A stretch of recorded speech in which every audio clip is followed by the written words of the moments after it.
as I hold a bowl of chili mac in my hand that I heated in the microwave. That sounds terrible. All right, sick. What the fuck is going on here? All right, I feel like I'm having a stroke. It's probably the chili. Yeah. Yeah, for cooking that shit, bro. All right, what full-sized candy bar is the shit out of all the full-sized candy bars? I'm gonna go with Three Musketeers, baby. Bro, I'm going Toblerone, motherfucker. I'm gonna do the same thing I always do, and I'm gonna zag on this zig question. Does it count if a full-size version has two smaller candies inside? Yes. Listen here, you appropriating fucks. You know what I mean by full-size candy bar? He's poking holes in your question, Eddie. You're gonna take five, but take five is two small candies. All right, I was like, I don't know if that's an appropriate answer. I mean, how the fuck do you get a full bar of Reese's in any way, shape, or form? It comes in twos. Reese's Fast Break, fire. But they don't come in Halloween shapes or Christmas shapes or egg shapes or whatever God forbidden holiday we have, red, white, and blue shapes. I don't know what shape those are. You know, America shapes, I guess. I think it's like a bullet hole. I think that's like the most American shape. Like a donut hole? Does it come like a donut hole? Speaking of God, welcome to the Real Stupid Review Show. Oh, no, not the beast! Not the beast! I am here with Cody, Eddie, Izzy, Nick, myself. We're here for the regular review, not real quick review. It's a full mandate, a mandate for Nick, the man himself with the hook in his hand. You know who also has a hook? Tony Todd as a titular character in Candyman, the movie we're reviewing today. And why is that? Jesus Christ. I don't know. Not because of God. It's because Nick chose it. Candyman is near and dear to my heart. It's a movie that terrorized me whenever this came out in 92. 4 or 5 year old me ended up seeing Tony Todd open his mouth with a bloody hook hand and bees pouring out. I don't really know how a normal 5-year-old accepts that, but I had trouble with accepting it. But that being said, much like any horrific trip, you just learn to love it, and it was very exciting to be able to watch it later on. I'm a huge fan of it. I love Candyman. I've always loved it. Fighting the Candyman, stop that. You sneeze 5 times, it's just as bad. That was twice. So, Nick, how long did it take you before you liked this movie after having it traumatize the fuck out of you when you were a child? The fear of it is a lot like a roller coaster. It's like, you're afraid to go down the hill once you go all the way up, but it's like the thrill of going through that, uphill and then falling down has always been an appeal to me. It's like, there's some movies that have that effect, and some movies are like, it was good, I don't really need to see it again. But Candyman's one of those movies that you can watch it over and over, and there's such strong cinematic value behind the pop culture and behind it's slasher film that it's just a classic, and you just enjoy watching it, and it's like it holds up. As tradition requires, I don't actually read any of the chat, and I watched the wrong Candyman movie. So I'm going to talk about the newest Candyman movie because holy shit! You can't. You're spoiling just by saying it. No, you can't. Anything you're saying, you said too much. Yeah, I've watched it again. I feel awful for not having watched the right one, but I don't feel awful because I still remember parts of the old one. I watched it a long time ago in some random Deanza film class. It was really fucking good. The dreamlike qualities of the movie were interesting, and just watching how they turn this boogeyman fictional character into real life threat is pretty interesting to see. And I don't know if Cody's frozen, but that pose is what I can say is that if you are a fan of the original, definitely go out and watch the new one, watch the 2021 one. It's good. I liked it.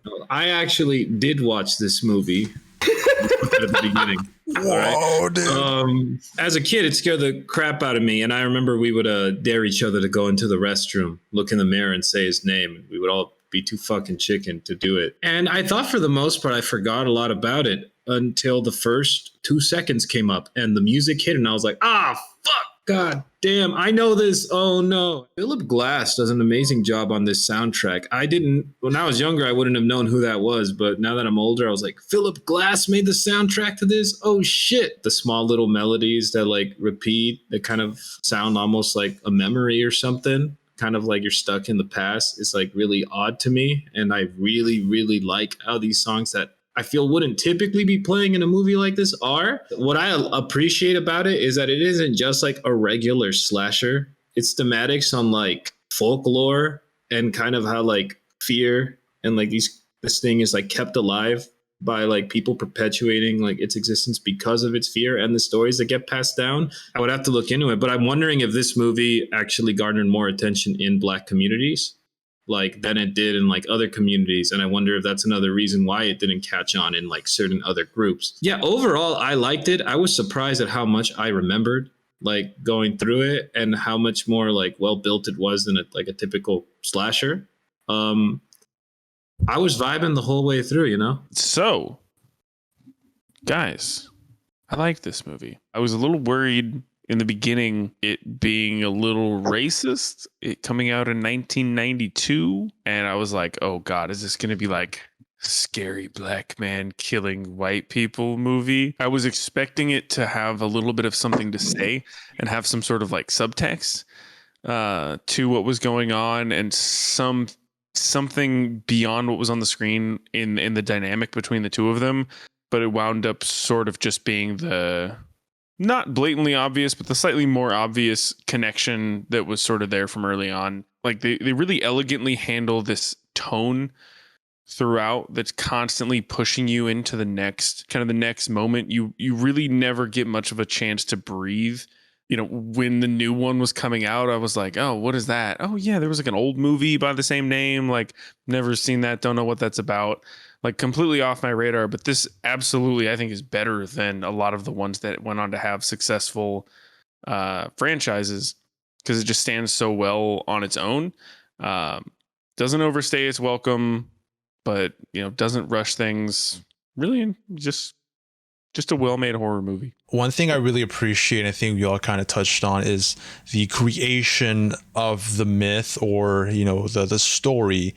This has a very organic feel, even so much where I think Clive Barker kind of took some heat from certain communities where they're like, how dare he appropriate this story? And he was like, I wrote this. Like, this is an original thing from his mind. That's kind of the beauty of it. Like, I believe this environment in this scenario where people are kind of scared or kind of in a whisper passing along the tale of the Candyman, why this didn't succeed over like a Friday 13 or your more typical slasher movie.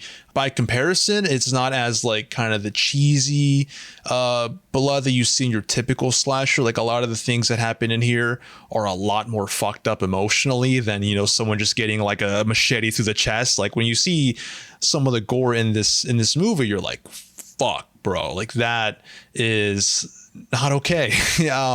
So I think that the way they're able to translate the tension and that fear, and I mean, the man who does it himself, Tony Todd, like he just commands attention. As they kind of speak about it, you know, in a lot of movies when they build up the big bad, like sometimes the actor doesn't really deliver on that promise of terror. And Izzy, I love that you brought up the Dracula comparison because, like, yeah, he's fucking scary. And I was telling you before, it's like, I'm scared of you, but I will go with you, Candyman, because you sound so fucking sensual. You're that fucking classy hook hand of yours. There's no like real conventional black horror, and the fact that this exists, and I think it's such an apex of the horror genre, it is kind of sad that it's not more widely praised. But maybe, like Izzy, you kind of, you know, pondered the question, maybe it is just not in our circles. Regardless, I'm glad I saw it. You know, hopefully we're here to appreciate it now, and hopefully we're gonna here to speak on some of the spoilers because it's spoils of war.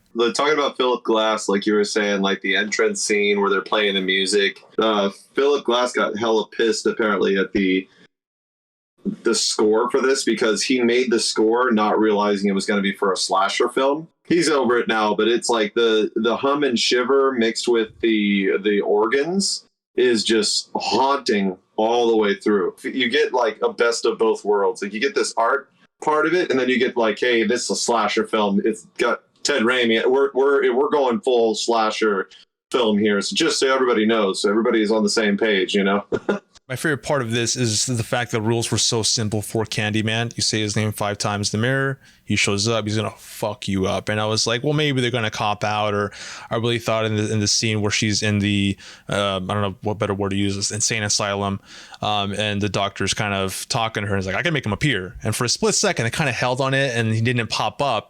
But lo and behold, he was fucking there and he tore shit up. I was like, all right, like he tore. They followed the rules. See, they said it 5 times. The scenes where he's killing somebody, you hear him just grunting, and you don't get that with a lot of horror movies. It's like you hear that grunting as part of it, and it just you feel the scenes, and it's like there's so much little things that are put into it that you just don't realize until it's like you watch it a few times. Like every time I see it, I see something or notice something different. I did sort of feel like they went a bridge too far with setting up how dangerous the projects were. When they kind of revealed more about Candyman and things like that, I was like, okay, well they're talking about some stuff a little bit at least, right?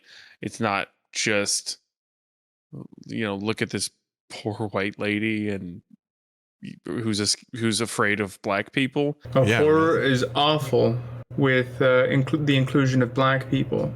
Mm-hmm. Like fucking like the most notable thing that horror has done for black people up until, you know, recent date is just, you know, making sure that you have your token black guy that, you know, dies in the first 10 minutes of the movie. I mean, George Romero, though, I mean, like, you know, that's the original Night of the Living Dead. Right. That's, you know, Tony Todd was in the remake of the original the Night of the Living Dead, and he played the, you know, the main title character, and it's just I think it's something like, it's not necessarily just horror, but I definitely say that horror has a long way to go to create an even playing field of inclusion. Like the thing with horror, though, it's either people give a fuck about it or nobody gives a fuck about it, except for like a handful of, you know, very faithful followers, which is, you know, pretty cool. Like that's one thing that I love about the horror movie genre is that there's so many different groups that are just so faithful to their piece of the horror pie. But you know, unless it's cool, unless it's hip, unless it's a thing that you know, every good red-blooded American wants to you know, watch in their horror movie goodie bag. You know, it's always going to be some you know, candy white girl. White couples fighting ghosts has been like a big thing for like the last decade. The Conjuring based off of real people. The Quiet Place, that one. It's not their fault that the ghost attacked white people. Also, bro, why are white people always the first to get haunted by fucking, like, why are white people stirring up all this shit, brother? I am going to repeat a stereotype. All right, I'm not the person that should be saying this, but I'm going to. Black people don't fuck with spooky shit. Bro, Mexicans don't fuck with spooky shit. What the fuck? White people are gonna go in there. White people are gonna go in there and fuck with some ghosts and go spelunking, where you hear the voice of somebody telling you he's gonna slit your throat and all of that. That is white people territory. All right. No, that's some real hardcore white people shit. Just like walking in with your fucking camcorder, just like be like, "Ayo, ghost. If you're really real, make a noise for me. Tell me you fucking hate me." Also, with La Llorona, it's always children that are the ones that spread it around. Children are stupid as fuck. Everybody knows this. But you don't see a grown brown man fucking going to the bathroom mirror and saying La Llorona 3 times. I'm not trying to get my head my high swirled. School. I'm not trying to get my head swirling. Does she drown you in the toilet? Is that she drowns you in the toilet? Source of water is a source of water, bro. You know, it's because she drowned her kids in the river. So Mom, you don't understand. I didn't drown Jesus. The La Llorona came and drowned her. I used to be terrified going to the bathroom by myself at night because like I was fucking convinced that I was gonna fucking get my shit rocked, bro. And I was like, no, I'm not about this. You know what? Like when I was a kid, this doesn't make any sense at all. It wasn't the Boogeyman, La Llorona, anything like that. For me, it was Velociraptors. I don't know why I was scared of velociraptors in the Oh, the bathroom. snakes coming through the toilets. You ever see the thing on the news where the snake comes through the toilet? That makes way more sense, right? But for me, it was velociraptors, which that doesn't work. Reeling it in, segment of the show named IZZY, where we get the photos of the movie. Nick, can you tell us the final statement on this picture, sir? You know what? Tony Todd is legit. They say I've shed blood, but what is blood if not for shedding? With my hook for a hand, I will split you from groin to gullet. Candyman's legit. Definitely check it out. Definitely go see the new one. Just don't listen to these motherfuckers spoiling the shit out of it. Great movie. Check it out. 5 stars for the 92. You make your decision on whether or not you like the new one. Yeah, I said most of my opinions on here. I don't really have that many complex opinions on this. I just really like it. I thought everything looked cool. The pacing was fantastic. The buildup of the sort of turn of events, the pressure throughout was all very well executed. I feel like they could have done more, and I really hope that that's what the new one is. I'm excited to see the new one. A lot to enjoy in the movie and a lot to hope for out of the future. It's a 4 out of 5. All right, I'm going to start off my review with a question. Nick, where does your chin start? I was watching you just run all the way through, right? Just yeah. It was it was freaking me out on a super Do you think it was level. Chin like Chuck Norris? There's no.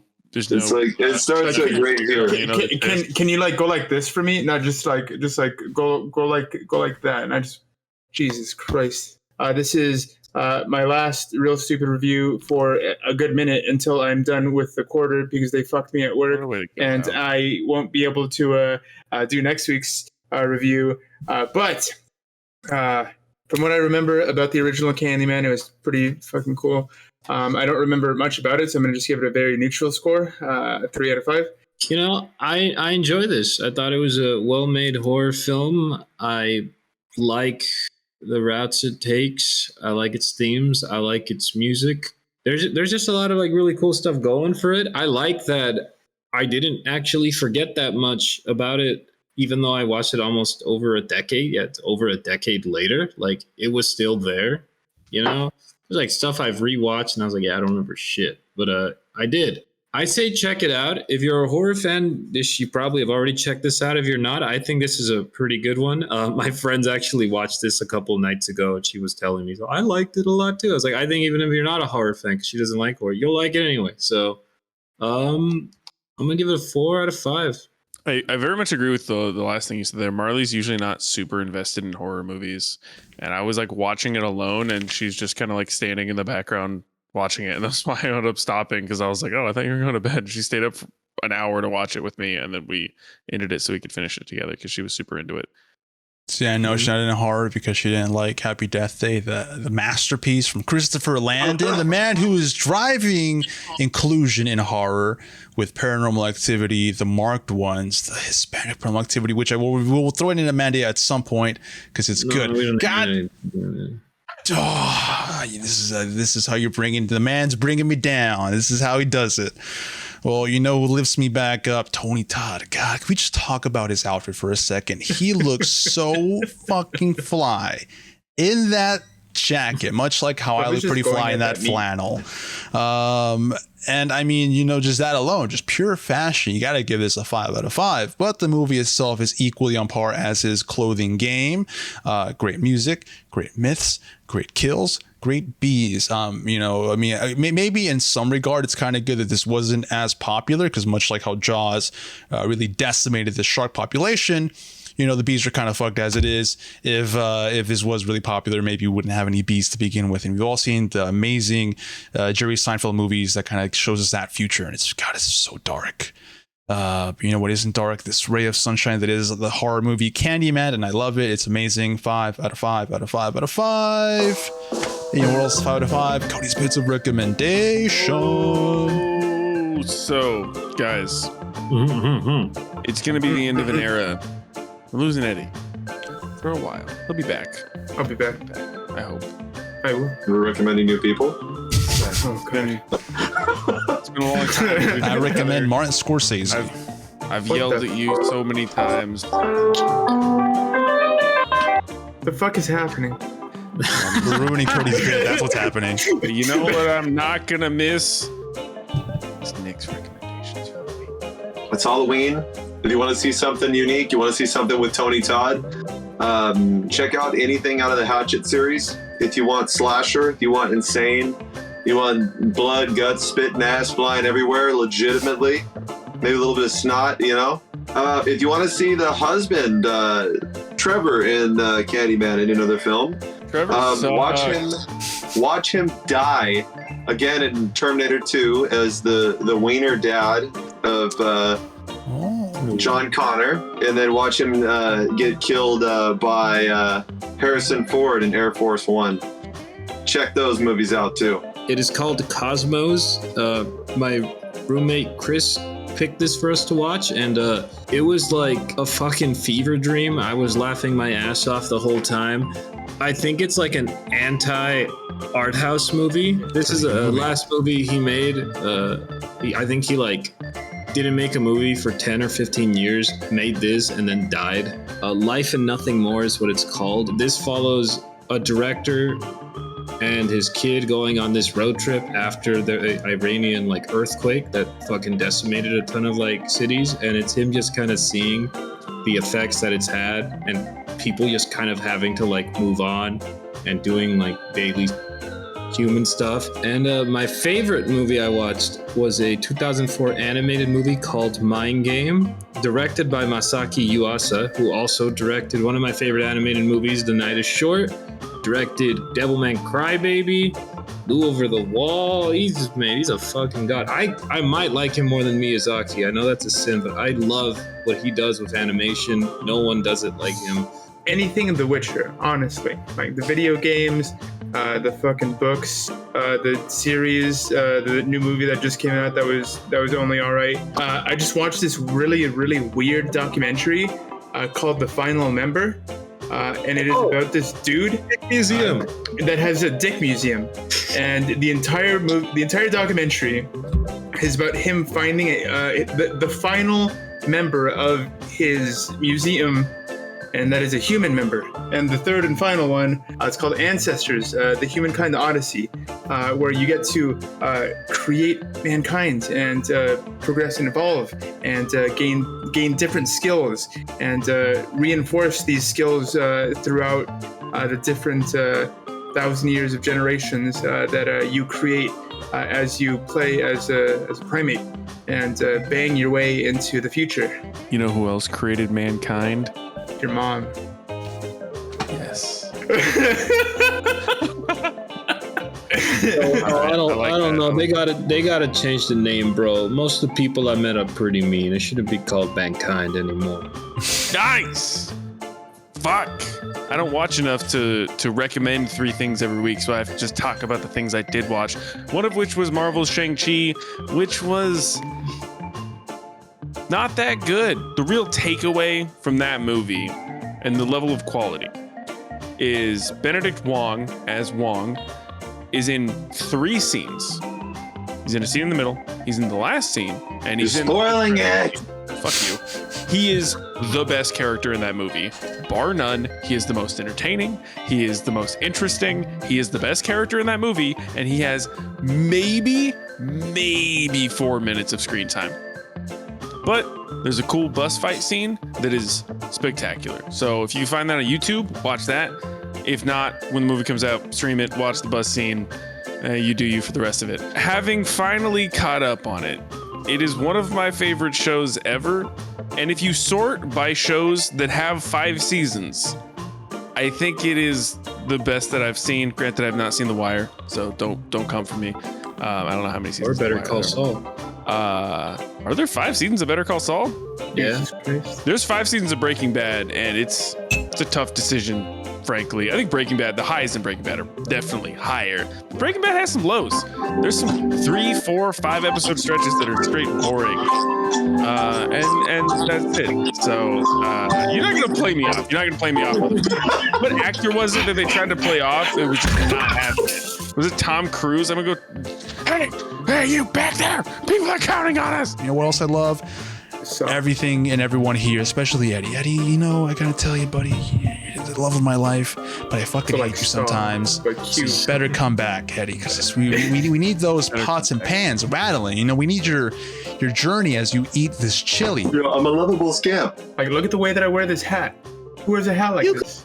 Nobody else. Where's his Nobody hat? else. I can't see anything. Look how quirky I am. And on that, thank you, Cody. Can't see a Thank you, Izzy. Thank you, Nick. Thank you, myself. Thank you, Eddie. The God, the Bye, one, the guys. man, the only with the adorable Eddie. hat. And we'll I'll see be back after him December. and you You soon. Accounting. soon. Nice. One for the road. Nice cough, Eddie. It's clipping out my beautiful ear. Jesus. I got hit by a car recently. Usually my teeth are a little different. So headlights, people. Headlights. Very important to go out there. You never know who's flying around, walking along the road. Turn on your headlights.